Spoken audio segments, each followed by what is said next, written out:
The viewing screen flickered with images that made no sense.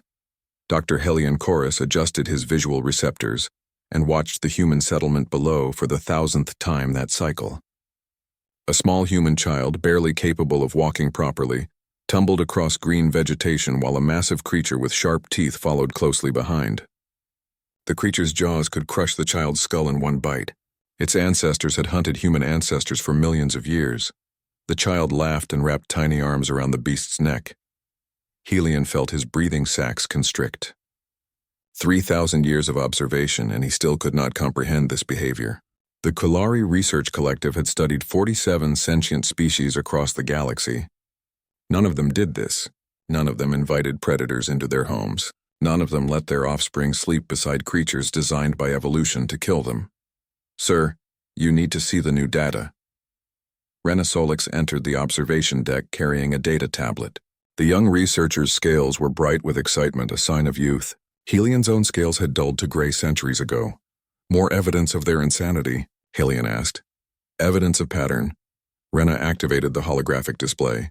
Images spun through the air, each one more disturbing than the last. Ancient humans approaching wild canines, humans riding on the backs of creatures that could kick their ribs through their lungs, humans training birds of prey that could tear out their eyes, humans swimming alongside ocean predators with rows of serrated teeth. They have been doing this since they discovered fire, Rena said, perhaps before. Our earliest surveillance shows them already living with semi-domesticated wolves. They brought apex predators into their caves. They fed them. They bred them into hundreds of different forms. Look at this. The hologram shifted to show a tiny human dwelling. Inside, 5 different canine creatures lived with a human family. Each one was a descendant of wolves, each one capable of severe harm. The humans called them pets. They called them family. They let them lick the faces of their infants. It gets stranger, Rena continued. She pulled up medical records that their surveillance drones had intercepted. This human male was attacked by a large feline predator in a wilderness area. He nearly died. He spent months recovering from his injuries. Did he advocate for the elimination of the species? Helion asked. That would be the logical response. The Quillari had eliminated 3 dangerous species from their own homeworld during their early civilization.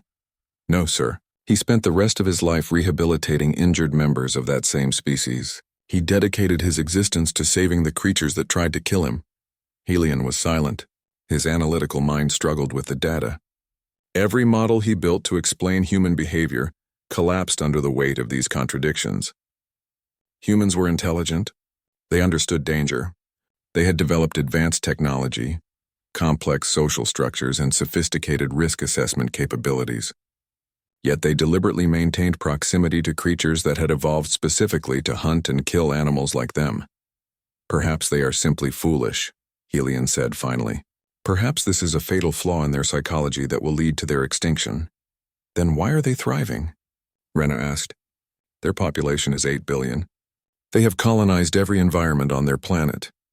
They have achieved nuclear technology, quantum computing, and genetic engineering. And through all of it, they have kept these predators beside them. An alarm chimed softly.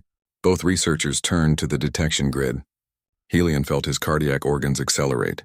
A vessel had just dropped out of faster-than-light travel at the edge of the system. A human vessel. The first human ship to achieve FTL capability. The moment they had been waiting for and dreading in equal measure. They found us, Rena whispered. Our cloak is still active, Helion said. But even as he spoke, the human vessel altered course. It was moving directly toward their station. Impossible. Our technology is centuries ahead of theirs. Should we retreat? Helion considered. 3,000 years of observation would be meaningless if they did not make contact now. The Galactic Council needed to know about humans. Needed to decide if they were a threat or a curiosity. Needed to understand this bizarre species before they spread beyond their own system. Initiate first contact protocols, Helion ordered. Send the standard greeting in their dominant languages. The minutes stretched. Then the human vessel responded. A communication channel opened. The screen filled with the image of a human male wearing some kind of uniform. His facial features were arranged in what surveillance suggested was a friendly expression. This is Commander Brent Howard of the Earth vessel Wanderer, the human said. Pleased to meet you. We've been looking for you folks for about 6 months now. Your cloak isn't as invisible as you think in the infrared spectrum. Helion felt a ripple of unease. Humans had detected them using primitive thermal imaging.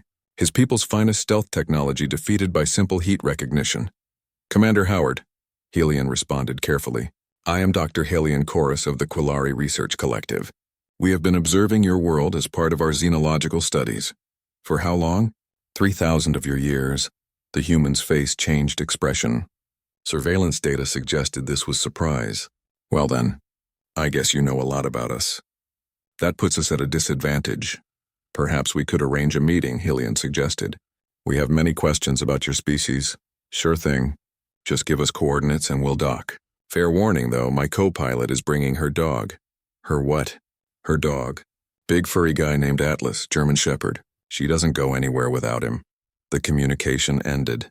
Helion turned to Rena, his scales pale with shock. They are bringing one with them, voluntarily, onto a spacecraft. Maybe we should increase security? Rena suggested yes, maximum protocols, if that creature becomes aggressive. But even as he gave the orders, Helion wondered what he was more afraid of. The predator the humans were bringing, or the humans who thought bringing it was perfectly normal. The docking bay doors sealed with a hiss that echoed through the Quillari station. 12 armed security personnel stood in formation, weapons ready but not aimed. Helion had ordered them to show strength without aggression. His scales itched with nervous anticipation. In 3,000 years of observation, his people had never stood in the same room as a human. Now he would meet them face to face with humans and whatever predator they had decided to bring along. The airlock cycled. The inner door opened. Commander Howard stepped through first, his movements confident and unhurried. He was tall by human standards, his uniform crisp and formal. Behind him came a human female with darker skin and short black hair. She wore a similar uniform, and beside her walked the creature. 2 of Helion's security team stepped backward involuntarily. The animal was massive, reaching the human female's hip in height. Its body was built for pursuit and takedown. Lean muscle visible beneath a coat of black and tan fur. Its ears stood erect, triangular and alert. Its mouth was slightly open, revealing teeth designed for tearing flesh. And its eyes, dark and intelligent, swept across the Quillari with unsettling focus. Dr. Chorus, I presume. Commander Howard extended his hand, a human greeting gesture that Helion had studied extensively. Helion reached out with his own 3-fingered appendage and completed the ritual. Commander, welcome to our research station. And this is? My co-pilot Naomi Cross, and that's Atlas. The creature's ears moved forward at the sound of its name. Naomi rested one hand on the animal's head in a gesture that surveillance data indicated was affection. Don't worry about him. He's friendly, fully trained search and rescue dog. He's probably safer than I am. Helion doubted that very much. His security chief, a veteran named Torvin, had positioned himself between the predator and the research staff. His weapon, while not aimed, was clearly ready. Perhaps, Helion said carefully, the animal could wait in your ship. For everyone's safety? Naomi's facial expression changed. Surveillance suggested this was confusion. Safety, Doc, he's a dog. He's not going to hurt anyone. It is a predator. Its species evolved to hunt in packs and take down prey animals. Yeah, like 15,000 years ago. Atlas here is more interested in treats and belly rubs than hunting. She looked down at the creature. Atlas, sit. The predator immediately lowered its hindquarters to the floor, tail sweeping side to side. Its mouth opened wider in what looked disturbingly like a smile, tongue hanging out. Commander Howard smiled as well. Look, we understand this might be unusual for you, but Atlas is Naomi's partner. They've worked together for 6 years. He's saved 17 lives in search and rescue operations. He's part of our crew. You consider it a crew member? Rena asked, stepping forward. Her scales were flushed with scientific curiosity overriding her fear. You grant it the same status as a sentient being? We grant him respect and care, Naomi said. He's not it. He's family. The word hung in the air. Family. Humans use this word for genetic relatives, for social bonds, and apparently for creatures that had once hunted their ancestors through ancient forests. Helion gestured toward the conference room. Perhaps we should continue this discussion in a more comfortable setting. Your companion may accompany you if you insist. I do insist, Naomi said firmly. The group moved through the station corridors. Helion noticed how the Predator stayed close to Naomi's left side, its movements synchronized with hers. It did not pull ahead or lag behind. When they encountered other Kilari, the creature's ears rotated toward them, but it showed no aggression. Just alert interest. The conference room had been prepared with chairs suitable for human physiology. Commander Howard and Naomi sat. The Predator lay down at Naomi's feet, head resting on its paws, still watching everything with those dark, intelligent eyes. Helion activated the holographic display. We asked you here because we need to understand something about your species.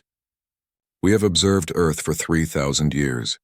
In that time, we have documented a pattern of behavior that we find deeply puzzling. Images filled the air between them.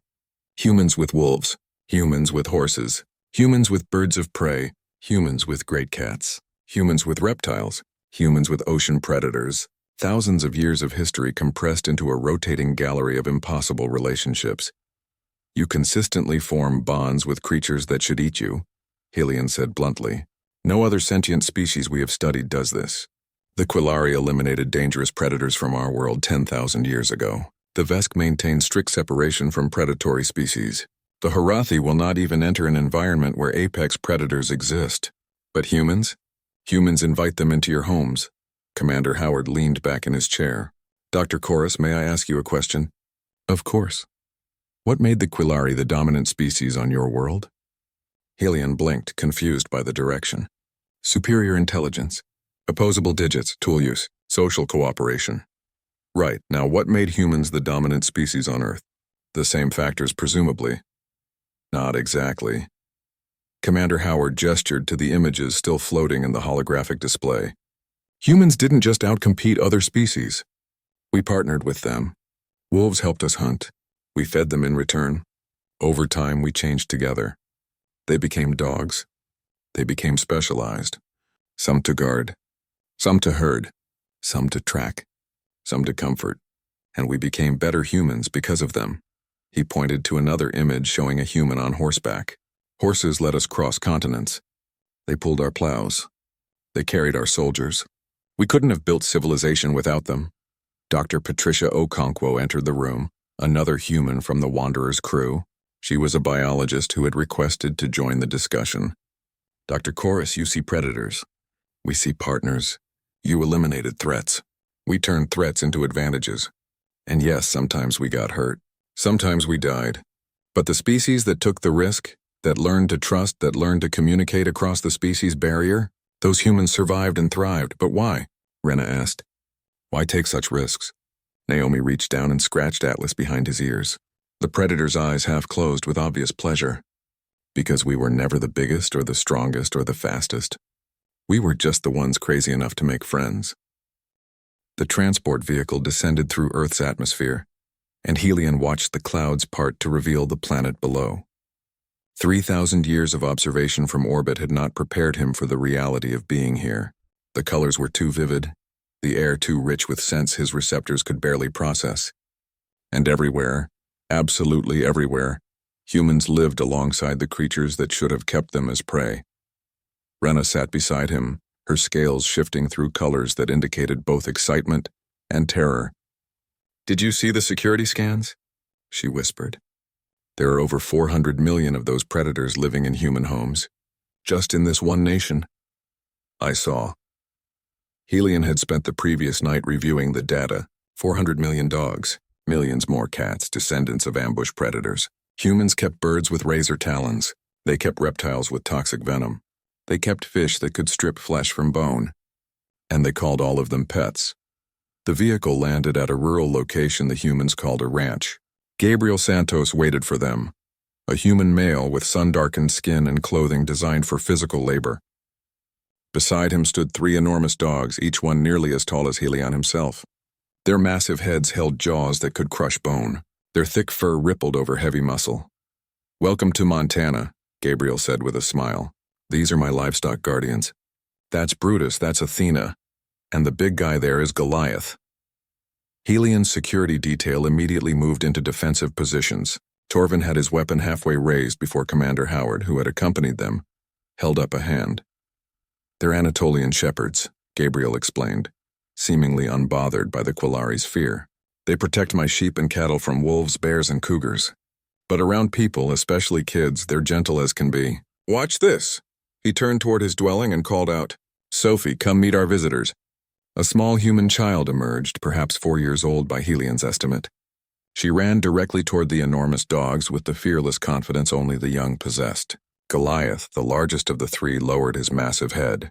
The child wrapped her tiny arms around the predator's neck and pressed her face into its fur. Rena made a sound of distress. The child. Someone should protect the child. The dogs are protecting the child, Gabriel said quietly. That's what they do. Sophie can play anywhere on this ranch and nothing will touch her. Those dogs would die before they let anything hurt her. Helion watched as the child released the dog and ran to her father. Goliath followed, maintaining a distance of exactly 2 meters.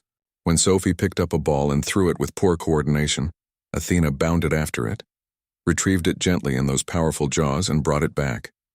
The child squealed with delight. How? Helion asked. How do you trust them? Gabriel knelt down, bringing himself to eye level with his daughter. Sophie, can you tell these nice folks why the dogs won't hurt you? The child looked at the Quillari with curious eyes. Because they love me, and I love them. Simple words from a simple mind. Yet Helion found he had no response. The next location was urban, a training facility in a city called Seattle. Lieutenant Chris Owusu met them in a large indoor space filled with obstacles and equipment. Beside him stood a sleek brown dog with alert ears and intense eyes. The creature radiated controlled energy, every muscle ready for action. This is Saber, Chris said. Belgian Malinois. He's trained in tracking, apprehension, and detection work. He can find a missing person in collapsed building. He can detect explosives from 30 meters away, and when necessary, he can take down an armed suspect. You weaponized the predator, Helion said. You turned it into a tool for violence. Chris's expression hardened.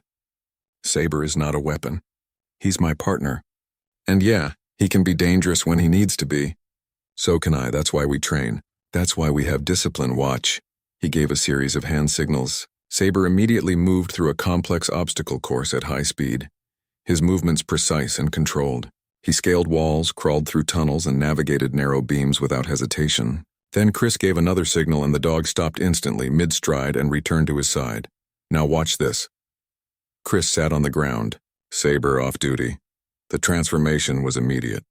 The intense working dog became something else. He pressed against Chris, tail wagging, tongue lolling. Chris scratched behind the dog's ears, and Saber made a sound that Helion's translator interpreted as contentment. He knows when we're working and when we're not, Chris explained. And when we're off duty, he's just my best friend. He sleeps in my bed. He watches movies with me. He's been there through my divorce, through my father's death, through every bad day and good day for the past 7 years. Rena stepped closer, her scientific curiosity overcoming her fear.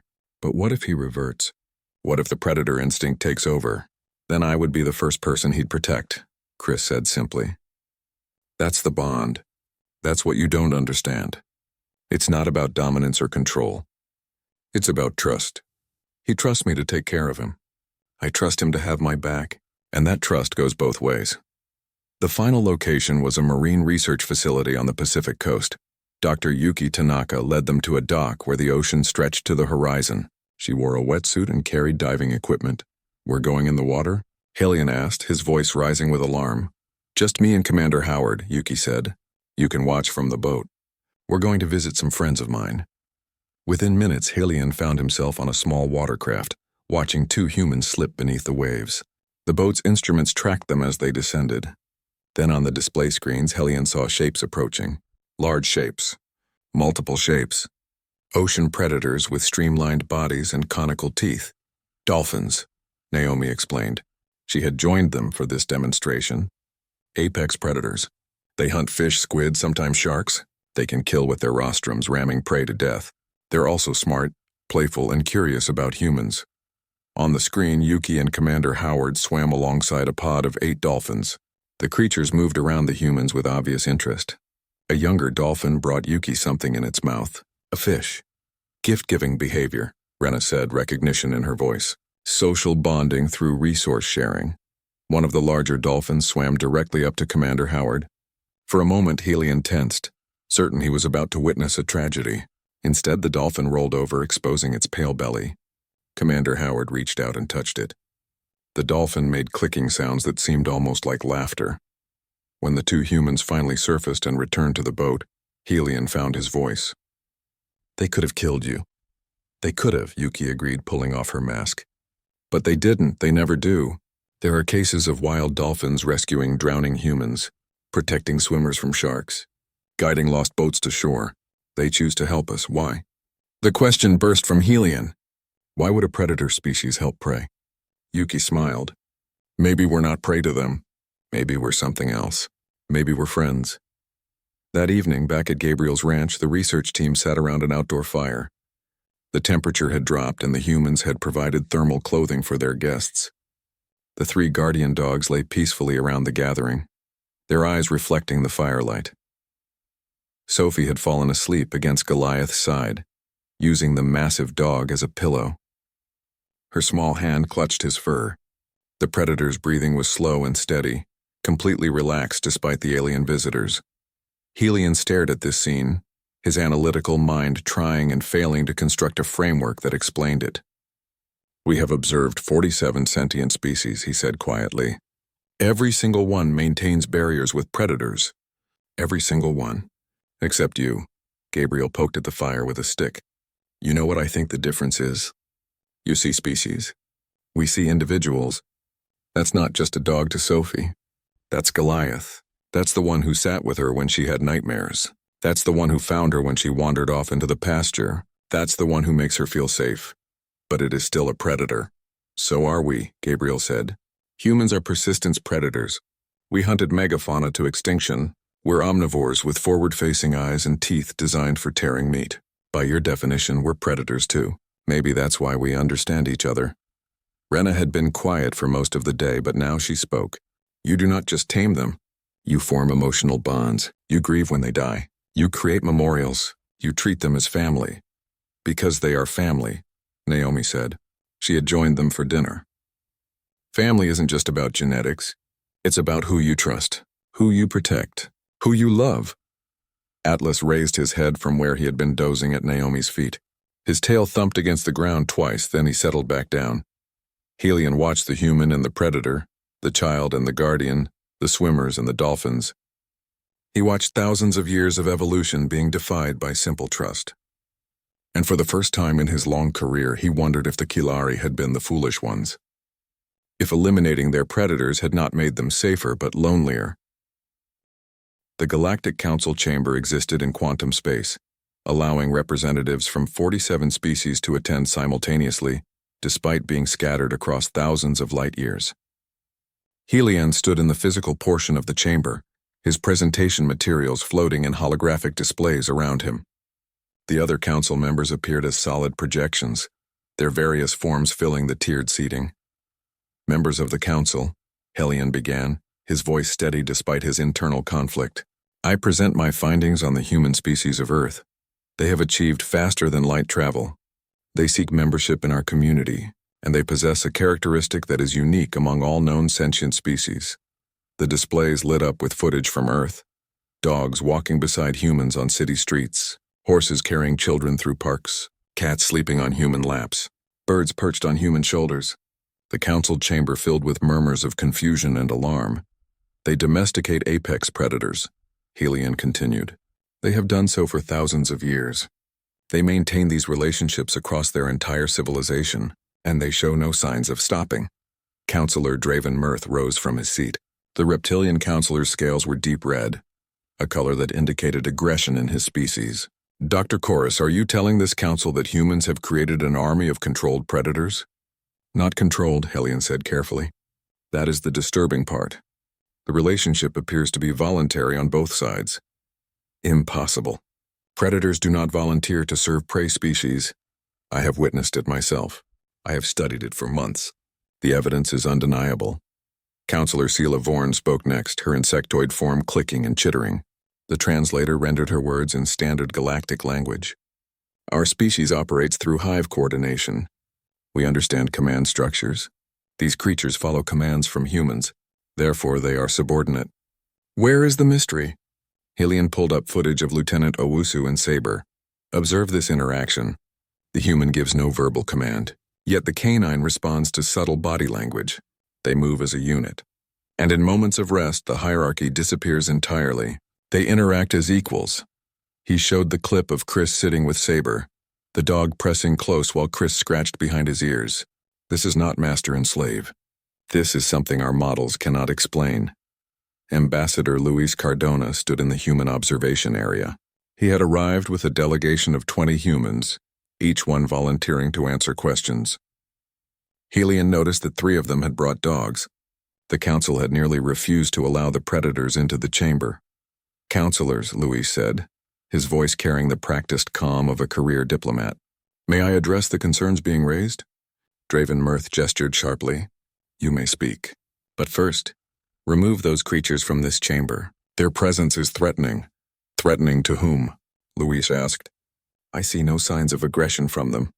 They are simply sitting beside their companions. Their companions? Sela Vorn's clicking intensified. You refer to predators as companions? Yes, because that is what they are. Let me ask you all a question. What do you know about trauma? The question seemed to catch the council off guard. Several members exchanged confused glances. Luis continued. 3 years ago, I lost my son in a transport accident. He was 19 years old. For months afterward, I could barely function. I was drowning in grief. Then my daughter brought home a rescue dog. His name is Charlie. He had been abused, abandoned, starving when they found him. He was traumatized too. Luis reached down and a golden-colored dog stood up, moving to his side. Charlie and I healed together. He needed someone to trust again. I needed someone who needed me. We saved each other. That is what you do not understand. These relationships are not about control. They are about mutual support. Admiral Fenris Wade stepped forward next. The older human had served in Earth's military for decades before retiring to work in wildlife rehabilitation. Counselors, I was there when humanity made first contact with the Kilari. I saw how your security team reacted to our dogs.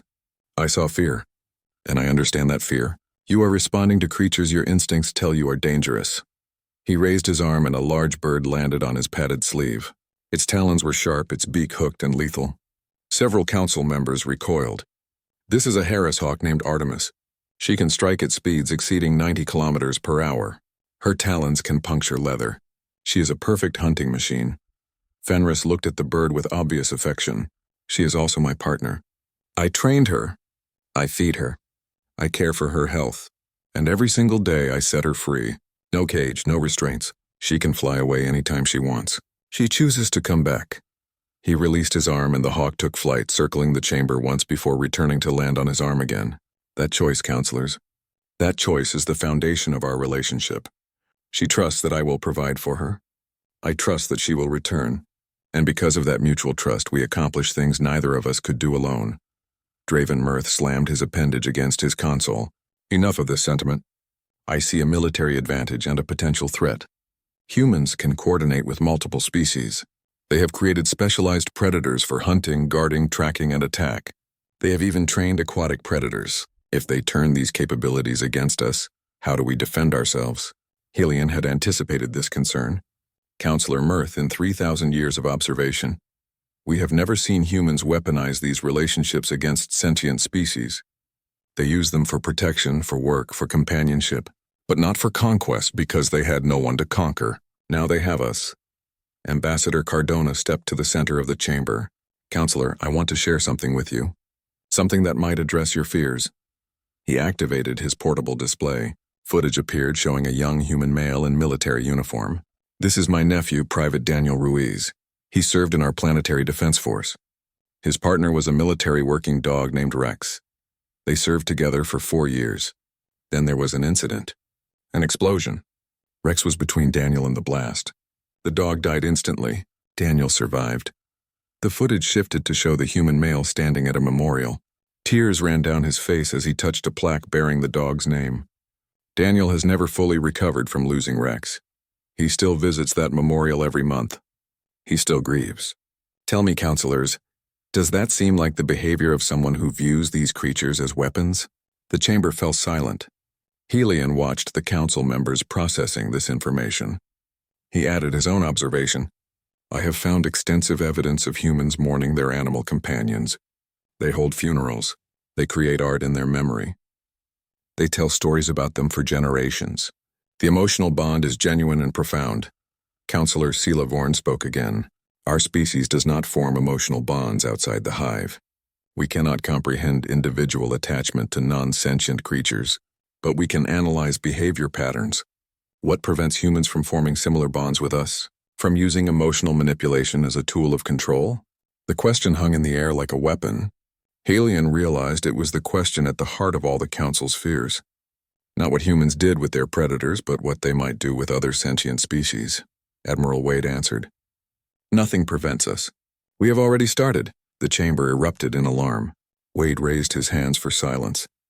We have spent 6 months working with the Kalari research team. Do you know what happened? My colleague here, Dr. Okonkwo, received a drawing from a Kalari child who attended one of our cultural exchanges. The child drew her as a space friend. Patricia keeps that drawing in her quarters. She looks at it every day. She worries about that child's education, that child's future. He pointed at Rena, who had been sitting quietly in the observer section. Observer Solik spent 3 months on Earth. She was terrified at first. Now she can sit in the same room as our dogs without panic. She attended my granddaughter's birthday party. She helped a lost human child find her parents at a market. She pack bonded with us counselors, not because we forced her, but because that is what humans do. We form connections. Pack bonding, Helion said, understanding crystallizing. That is the term they use. Humans form pack bonds with other species, with their dogs, with their horses, with their dolphins, and given time, with any species they encounter regularly. Counselor Draven Mirth's scales had shifted to orange, indicating uncertainty. You are saying humans will attempt to pack bond with the entire Galactic Council? We already are, Ambassador Cardona said with a slight smile. You have been talking to us for 6 months now. You have shared meals with us. You have told us about your worlds, your cultures, your children, and whether you realize it or not, we have started to care. That is what humans do. That is our nature. We do not see species. We see individuals, and individuals can become family. Helion found himself nodding. He thought about Sophie sleeping against Goliath, about Chris and Saber moving as one unit, about Yuki swimming with dolphins, about Naomi and Atlas, about the Quillari child who drew Patricia as a friend. The vote, Helion said quietly, should not be about whether humans are a threat. It should be about whether we are ready to be their friends. The emergency transmission reached the Galactic Council chambers at the height of the debate about humanity. Helion was in the middle of presenting behavioral data when the priority alert cut through every communication channel. The holographic displays flickered and reformed into a distress signal from Tarsus IV. Counselor Draven Mirth accessed the file with a sharp gesture. His scales paled as he processed the information.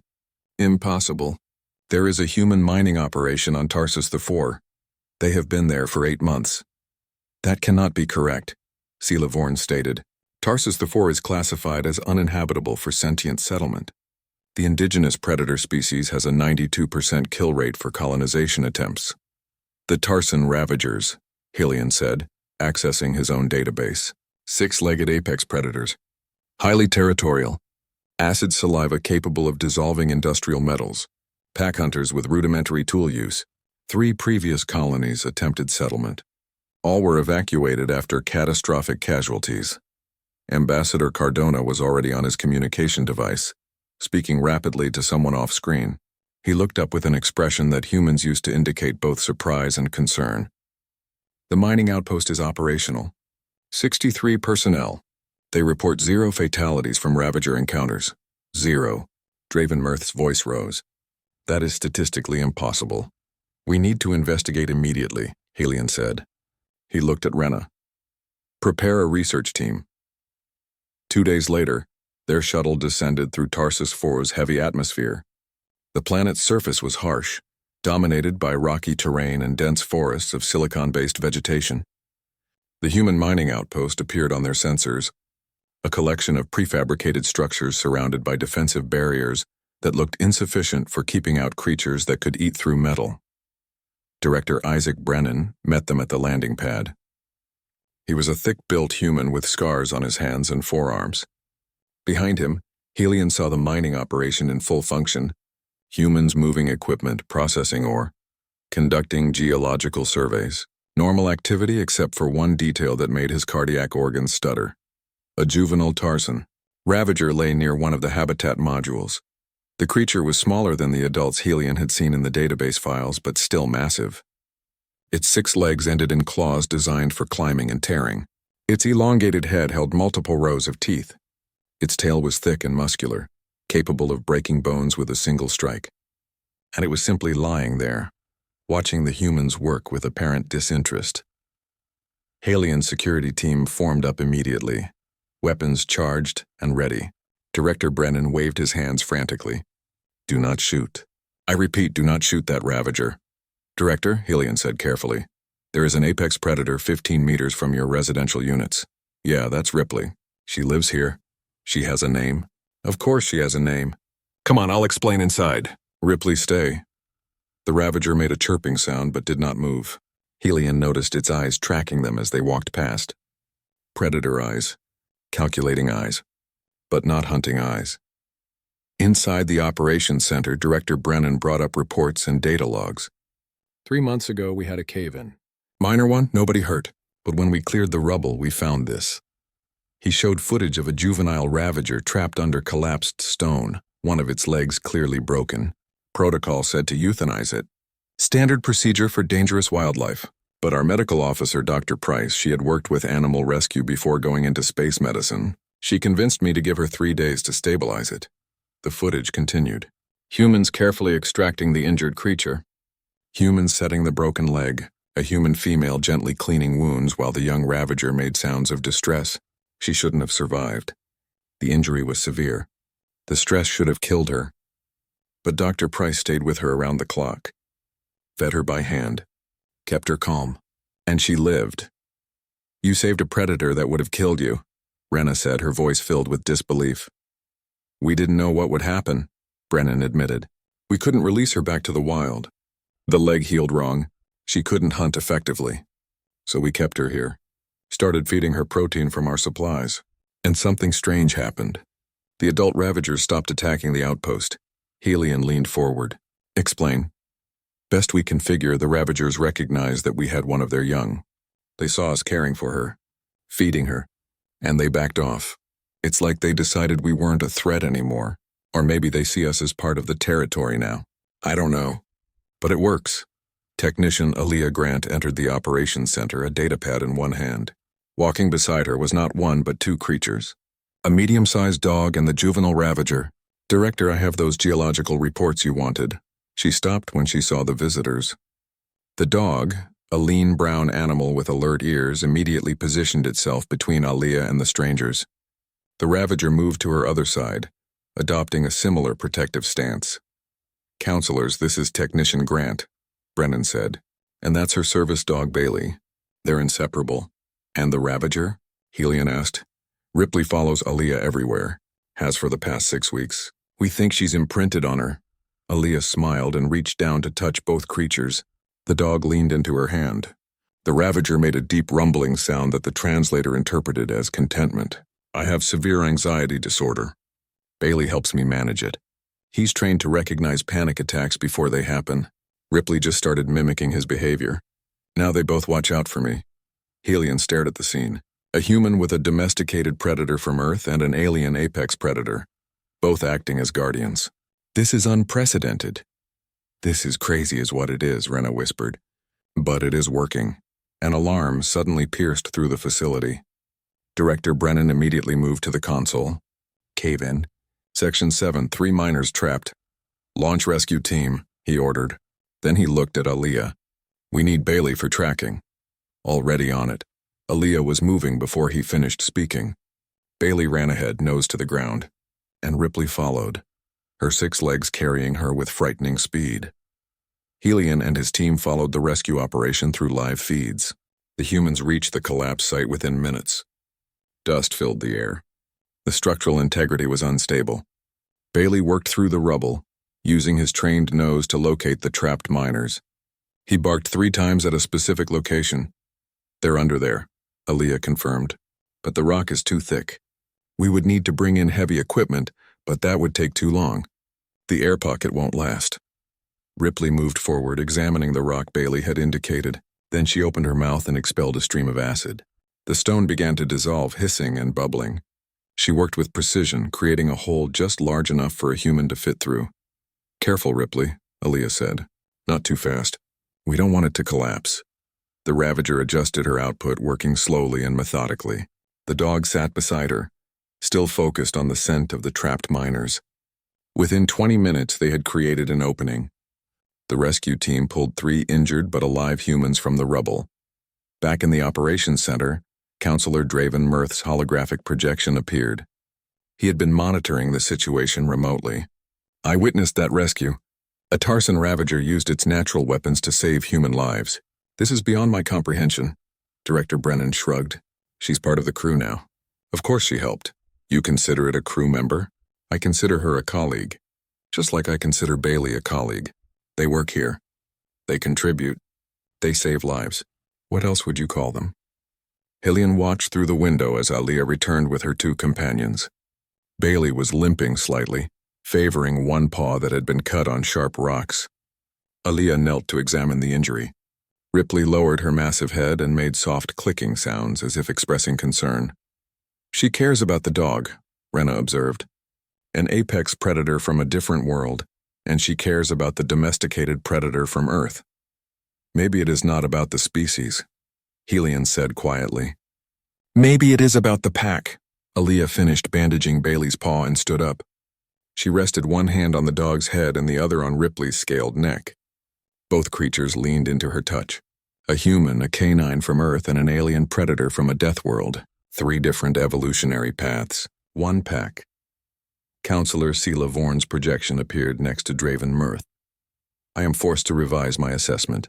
Humans do not weaponize predators. They recruit family members. There is a significant difference." "Is there?" Draven Mirth asked. "A family that fights together is more dangerous than any army." "Perhaps," Helion said. "Or perhaps a family that fights together is exactly what this galaxy needs." The Galactic Council reconvened 3 days after the incident at Tarsus IV. The chamber felt different to Helion now. He had spent 3,000 years observing humans from a distance, treating them as subjects of study. Now he stood before the assembled representatives of 47 species, knowing that his report would determine humanity's future among the stars. "Counselors," he began, his voice steady, "I have completed my assessment of the human species. My initial findings suggested they represented a potential threat due to their unprecedented ability to form bonds with apex predators. I was wrong," murmurs filled the chamber. Counselor Draven Mirth leaned forward in his seat. "Explain, Dr. Chorus. Humans do not weaponize predators.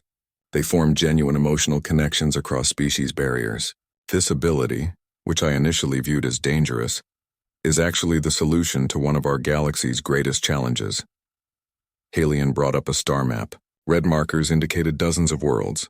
"These are planets with resources we need, but cannot safely colonize due to indigenous predator species. We have written them off as too dangerous, but humans have demonstrated an ability to coexist with such species. Not through elimination, not through technological barriers, but through relationship building." Counselor Sela Vorn's clicking intensified. "You propose using humans as intermediaries with dangerous wildlife? I propose we recognize that humans possess a unique evolutionary advantage. They see individuals where we see categories. They build bridges where we build walls, and they do it instinctively." Ambassador Cardona stood in the human delegation area. The Galactic Council had allowed 6 humans to attend this final session. Lieutenant Owusu stood with Saber at his side. Gabriel Santos had traveled from his Montana ranch bringing Goliath, and Aaliyah Grant appeared via holographic link from Tarsus IV with both Bailey and Ripley visible behind her. "Dr. Chorus is being diplomatic," Louis said. "The truth is simpler. We pack bond with everything. It is not strategic. It is not calculated. It is just what we do. Give us 6 months with any species and we will start treating them like family. That includes you, counselors." Rena stood from the observer section. "He is correct. I have been observing humans for 6 months in close proximity. I have attended their social gatherings. I have met their offspring. And when a human child invited me to her educational celebration, I found myself concerned about her academic performance. I found myself hoping she would succeed. This happened without my conscious choice. You pack bonded with a human child, Helion said gently. Yes. And it terrifies me, because it means Ambassador Cardona is right. Humans do not have to try. They simply make you part of their family. Counselor Draven Mirth's scales shifted through several colors before settling on purple, indicating deep thought.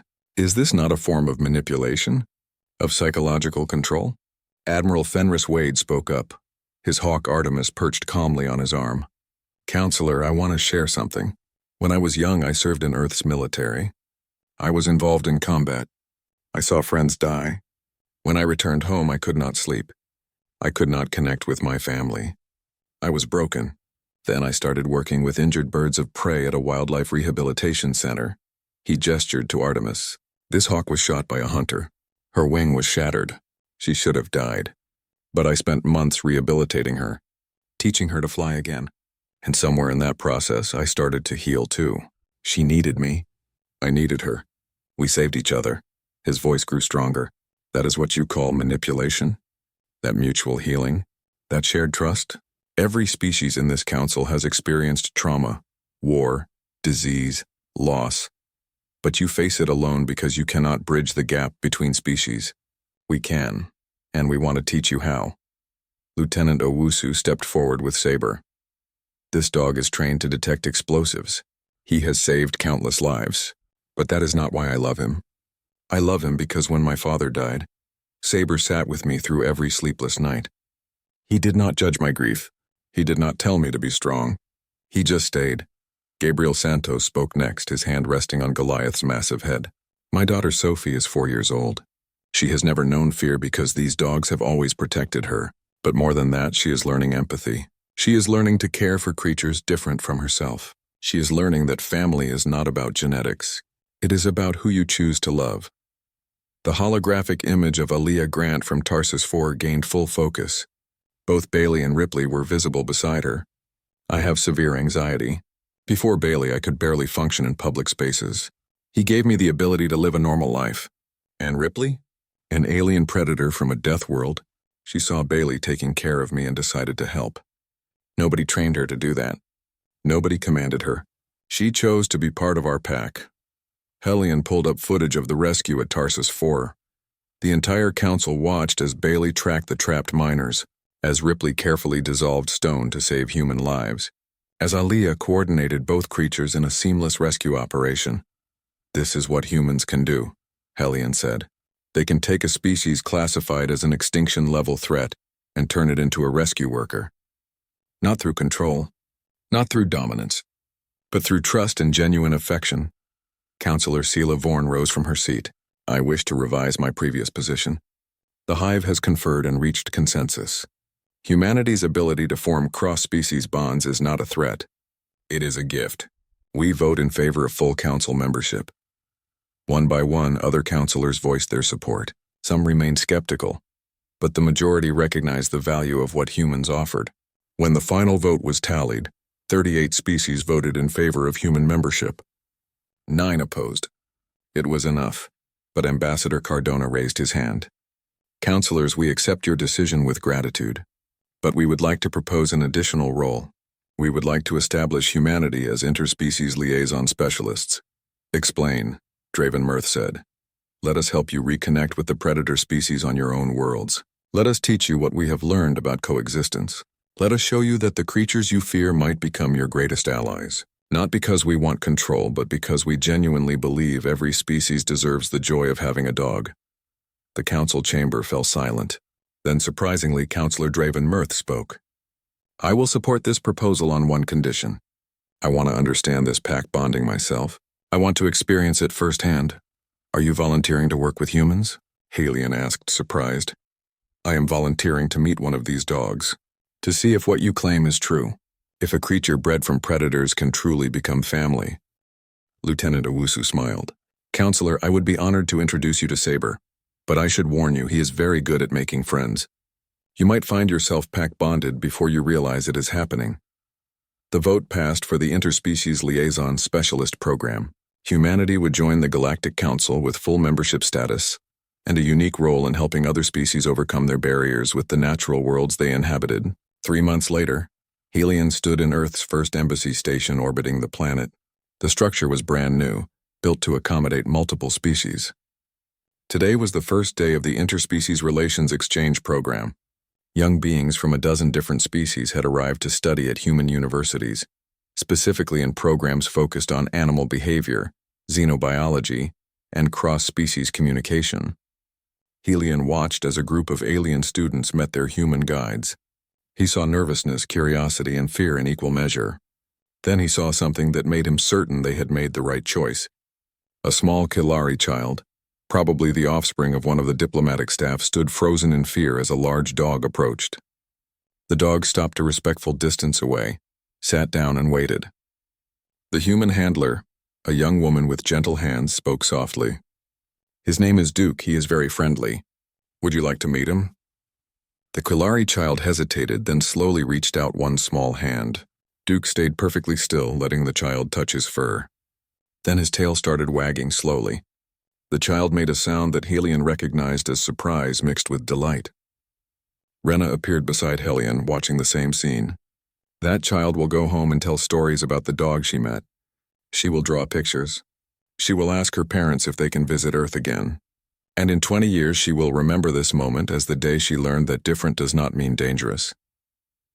"Humans have been teaching that lesson to predators for thousands of years," Helion said. "Now they will teach it to the rest of us." In the embassy's common area, Counselor Draven Mirth sat stiffly on a chair designed for human comfort. Beside him, Lieutenant Owusu stood with Saber. "Counselor, Saber would like to say hello." "May he approach?" Draven's scales shifted through several colors, finally settling on pale green. Uncertainty. "He will not attack?" "He will not attack. He is very good at meeting new people. Just hold out your hand and let him sniff. That is how dogs say hello." Draven extended his appendage slowly. Saber stepped forward, nose working. He sniffed the counselor's hand carefully, then looked up with those intelligent eyes and wagged his tail. Very gently, he pressed his head against Draven's hand. "He wants you to pet him," Chris explained. "It is how they show affection." Draven carefully moved his hand over the dog's head. Saber's tail wagged faster. The counselor made a sound that his translator could not interpret. When Helion asked him about it later, Draven admitted it was surprise. He had expected to feel fear. Instead, he felt something warm and protective. "I understand now," Draven said. "This is what you have been trying to explain. It is not about the predator becoming safe. It is about the predator choosing to be gentle. And in that choice, something beautiful happens." Helion made his final log entry that evening. "After 3,000 years of observation and 6 months of direct contact, I have reached my conclusion about humanity. They are not warriors who conquered predators. They are not fools who ignore danger. They are simply beings who looked at the teeth and claws and scales and saw past them to the individual underneath. They asked not what can eat me, but who can be my friend. And in asking that question, they became the bridge between all species. The Galactic Council has spent 10,000 years maintaining barriers. Humans will teach us to build bonds instead. Perhaps we were not observing Earth's evolution. Perhaps Earth was waiting to teach us how to evolve." Outside the embassy window, the stars gleamed across the darkness of space. 47 species had maintained separation for millennia. Now 48 species would learn to be packed together, all because humans had once looked at a wolf and seen a friend.